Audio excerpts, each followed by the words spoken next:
Well, I'm delighted to be joined by Jennifer Chukwumah, who is a master's student at Queen Mary and a fantastic jazz singer. Hello, Jennifer. Hello, hi.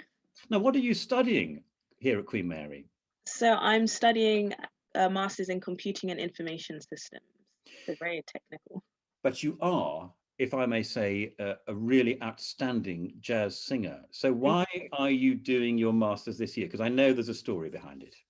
Yeah, so I think it was definitely the coronavirus, what happened. All my gigs kind of dried up and I needed to kind of get my foot in the door somewhere as like a backup. And I've always kind of had an interest in tech. Like I did a bachelor's in science and just general science, chemistry, physics, biology. And I was like, do you know what? Let me try this kind of conversion program.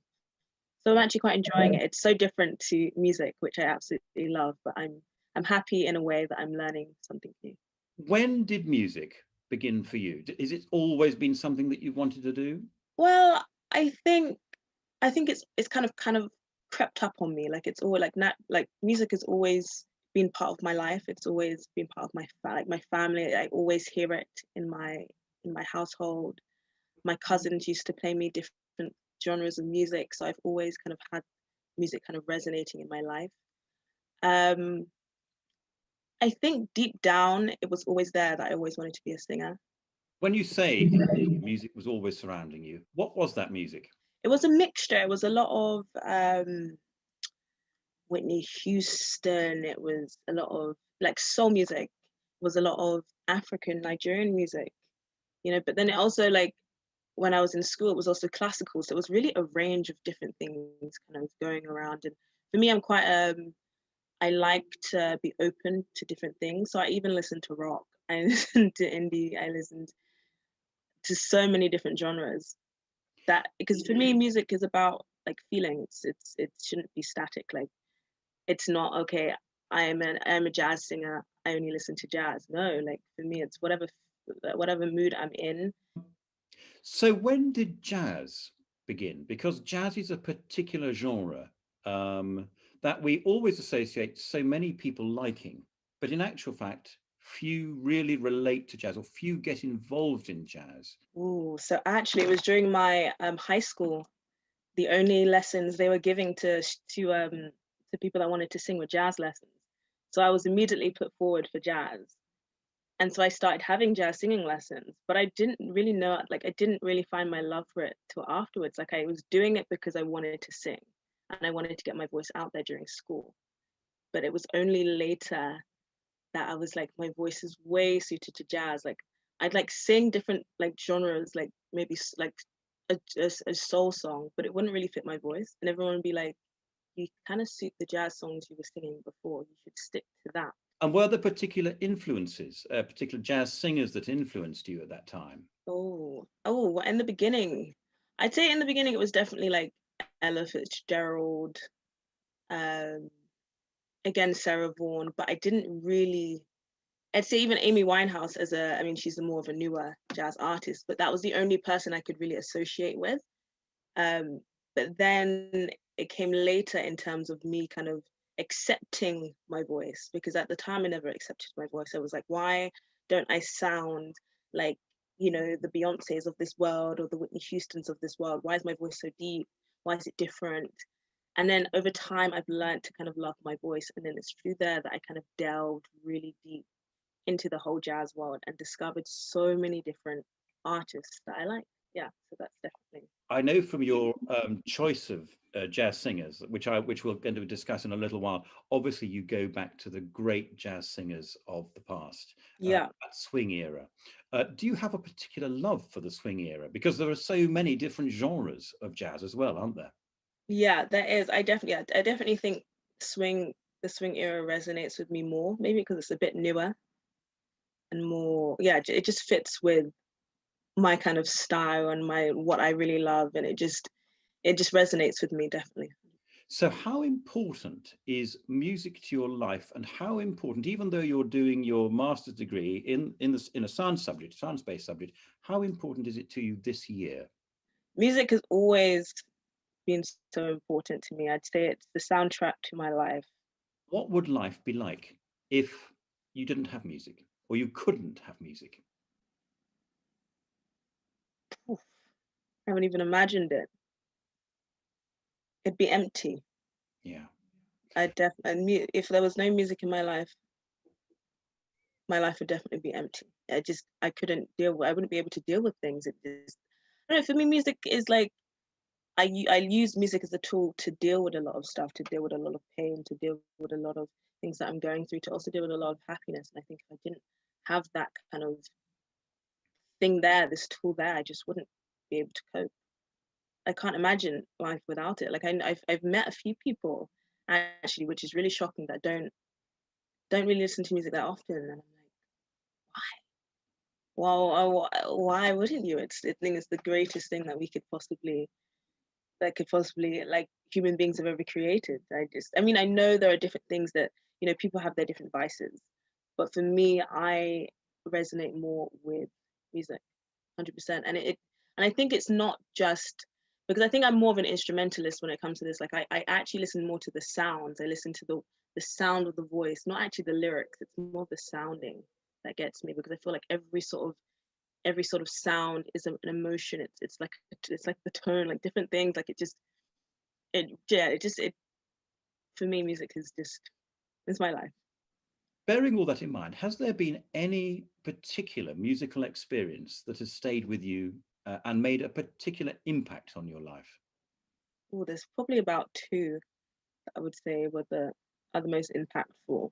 One of them was definitely during my high school. We used to have these jazz nights where I not only used to play the trombone, but I also used to sing as well. And I remember getting up on stage with another guy that was also singing, and we had a standing ovation. And it was to play that funky music. And it was just the most amazing thing to feel that what you've done was appreciated. And it stayed with me. It always stays with me.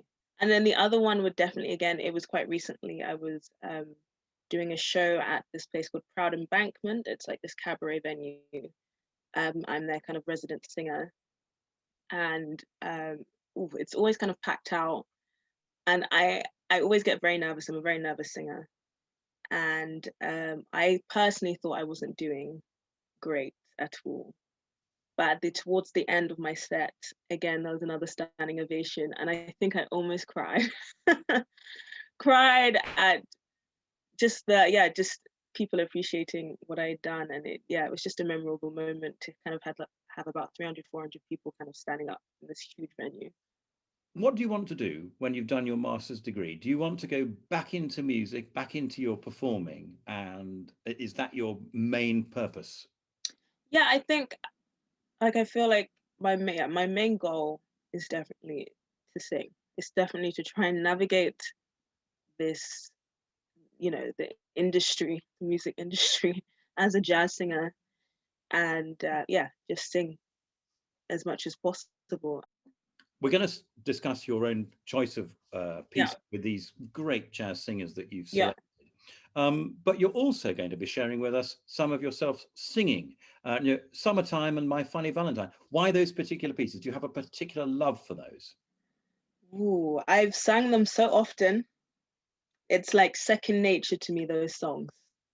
I sing them, when someone asks you to just sing a song quickly, it's a song that those songs that I automatically go to. And then it's just been drilled into my head so much. And I absolutely love those songs. They remind me of when I first started singing jazz in my jazz classes, and I was trying to learn the songs. And it just reminds me of good times that I've had in terms of my jazz singing lessons and all my performances. I always start the show with either one of them. Now let's turn to the three pieces that you've chosen. And I know you want to start off with Sarah Vaughan. Tell us about the choice of that. Ooh, so my song choice for Sarah's Vaughan is definitely You Go to My Head. Oof, it's one of the most beautiful songs that I've ever heard in my life. Like, I'll listen to it while I'm studying. Like, I listen to it all the time. Like, it's so beautiful. If you hear her voice in it, the way it just swings, the way it goes from high to low to just, oh, incredible. I recommend it to anyone. And your second choice? My second choice would definitely be Anita O'Day, Beautiful Love. And actually, I heard this song quite recently. I heard it when I was kind of doing some music videos during the pandemic, and I came across it. And for me, Anita Day is an artist that was like underrated during her time. She is amazing. I find that her voice is so gravelly, so like rough, but brings so much emotion. And also, it's like the attitude in her voice is just incredible. And your third choice is Julie London, a singer we don't hear so often these days, is it? Yes. I also discovered Julia London quite well, relatively recently. But what I love about her is, compared to all the other jazz singers that I've listened to and I love, her voice is so sultry. It's just like she doesn't need to try very hard, but it's so like her voice is so sexy. And I think, yeah, anyone should listen. That song that I chose, My Heart Belongs to Daddy, is just a dream, an absolute dream. I recommend it. I think there's been a lot of covers, but she by far has done it the best. Well, lovely choices there. I'm going to have great fun returning to all of those great singers, particularly Sarah Vaughan, who I have a great fondness for. Great. You've missed out Ella Fitzgerald, who I have a great fondness for as I well. But it's hard to know. include everybody, and I think it's Yeah, lovely that you've gone for something different yeah, by choosing Julie London. yeah, yeah. As ever, it's always a great pleasure talking with you. And I just want to wish you enormous luck in your career choice, which is Thank you. in jazz. Just the most wonderful life ahead. Hard, I'm sure, but Hard, yeah, but I'm willing to take the hard road, definitely. thank you so much. Thank you. Thank you.